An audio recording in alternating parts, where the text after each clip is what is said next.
Hey guys, Chris McPhail here again from Impact Off-Road Group. Today I'm going to do you a short video on how to fit some genuine floor mats into the Daihatsu Hijet. This one runs right the way from 2014 straight through to the facelift model that we've got here. This is a 2023. They are genuine mats, so they're just straight rubber floor mats and very easy to fit. Come on over to the tray and I'll show you how they work. So it's pretty straightforward, there's not too many components.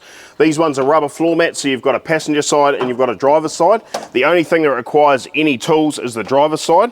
So they have a locker so that obviously it doesn't move around when your feet are on the mat. If you come inside the cab, I'll show you how the driver's side screws down.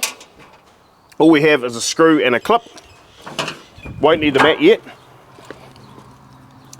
The easiest way to do it is the hole for the screw is obviously underneath the plastic flooring. So I normally find it with my finger and you can normally feel the hole through the plastic. Put the screw straight into the clip.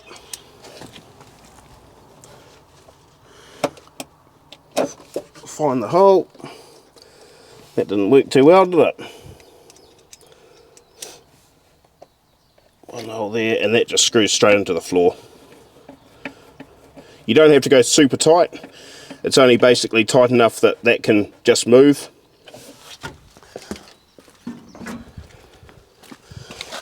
The floor mat sits straight in place like so. That falls over top of that clip. To lock it into place, all you've got to do is spin that clockwise. That locks in and it says lock on there, and then obviously the floor mat can't come out.